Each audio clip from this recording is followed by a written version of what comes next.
Let me tell you something that'll twist your head a little.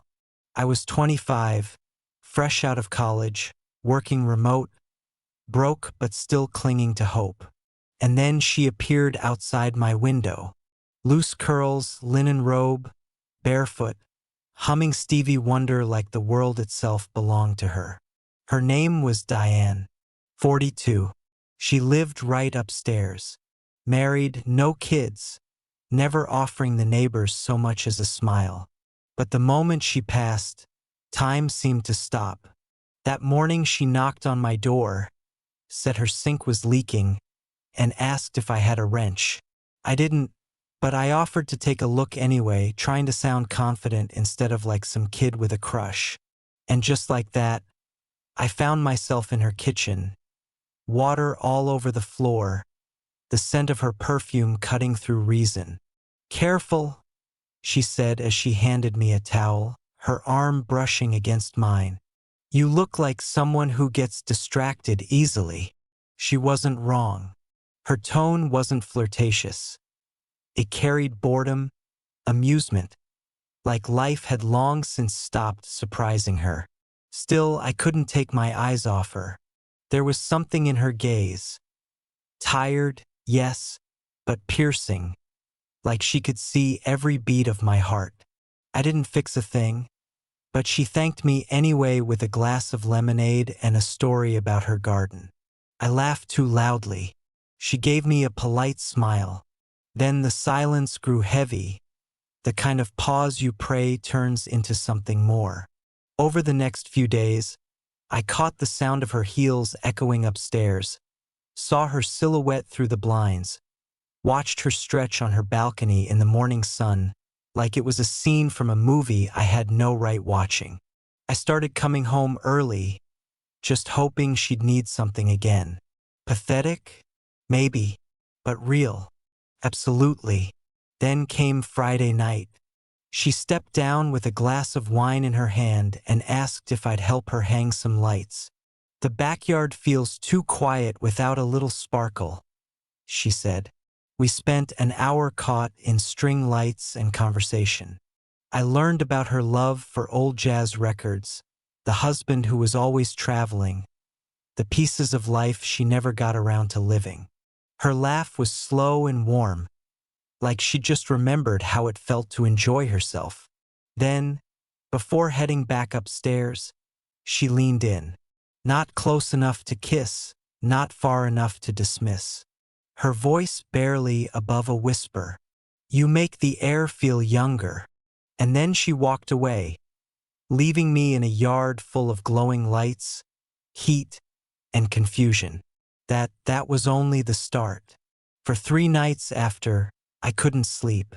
I lay awake thinking about the way she leaned in, the way her words wrapped around my chest and squeezed. "You make the air feel younger." Who even says something like that? And who actually means it? I kept replaying it in my head like a movie where I had no clue how the ending went. Saturday morning, I heard knocking upstairs. Her husband had come home. A heavy voice, a tired laugh, footsteps that rattled the ceiling like a warning. I froze in my kitchen, listening to them move about. 2 people who probably hadn't touched in months, now trapped in the same silence. All I could think was, he doesn't deserve her. That evening, I dragged out the trash slower than usual, just in case. And there she was, barefoot again, hair tied up, smoking something slim on the balcony. She didn't look at me at first, but when she finally did, it wasn't just a glance. It was a dare. By Sunday, her husband was gone. Off on business in Atlanta, I overheard. She waved him off with a fake smile, shut the door, and exhaled like she'd just been released from a cage. That night, she knocked on my door. "Got any of that lemonade left?" she asked, grinning like she already knew the answer. We ended up on my couch, our feet almost touching. The TV hummed low in the background, but neither of us paid attention. She traced the rim of her glass with her finger, like she was sketching secrets into the air. I tried not to stare, not to hope, but hope was louder than anything else in that room. "You realize this is dangerous, right?" she said, eyes fixed on the screen. "I haven't done anything," I blurted too quickly. "That's the problem," she whispered. "You haven't. But you could." My throat dried up. Every instinct screamed at me to get up, open the door, and walk out. But I stayed. I listened as she opened up about her college days, her regrets, the dreams she had buried under someone else's expectations. She wasn't trying to seduce me. She was unraveling, and I couldn't look away. At one point, her hand touched mine. Not by accident, not as a test, just long enough to feel intentional. "You ever want something that makes absolutely no sense?" she asked softly. "Every damn day," I whispered back. Her smile was faint, sad, almost knowing. Then she stood. "Then don't follow me upstairs." And she walked away. I sat frozen for 10 minutes. That night I didn't sleep. I just stared at the ceiling, her words repeating in my mind. "Don't follow me upstairs." That wasn't a warning. That was mercy. A chance to walk away before everything broke apart. But mercy is hard to accept when your heart's already halfway up the stairs. The next morning I avoided the window. I couldn't bear to see her. Couldn't bear not to. But by noon, there came a knock, 3 soft taps in a rhythm I already knew. I opened the door and there she was. No makeup, hoodie the color of storm clouds. "I need help with the curtain rod," she said flatly. No smile this time, no whine, just business. But stepping into her place, the air shifted instantly. Everything felt still. The living room smelled of jasmine mixed with something electric.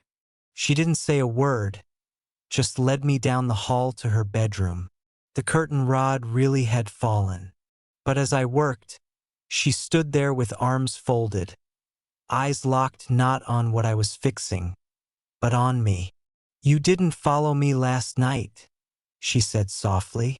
"I wanted to." She gave a small nod. "So why didn't you?" "Because if I had, I wouldn't have left." The silence that followed was heavy, loaded. Then she stepped closer. "I keep telling myself this is just a fantasy. You'll move away. I'll forget. Life will settle. But what if it doesn't?" Something broke in her voice, and in mine, and in the space between us. Her hand pressed against my chest. My hand slipped around her waist. Neither of us spoke. And for that moment nothing felt wrong. Felt inevitable. But the thing about crossing a line, you never get to step back. We didn't sleep together. Not that day. Not ever. Because the second it almost happened, she pulled away, trembling. "I can't," she whispered. "Not because I don't want to, but because if I do, I'll want more." And just like that, she led me to the door, kissed my cheek, and closed it behind me. Weeks slipped by. She stopped coming downstairs. Her blinds stayed drawn. 3 months later, I moved out. But every so often, when the air smells like jasmine and old vinyl records, I think about her, about us, about the things that almost happened and the ones that didn't. And sometimes the almost aches more than the memory.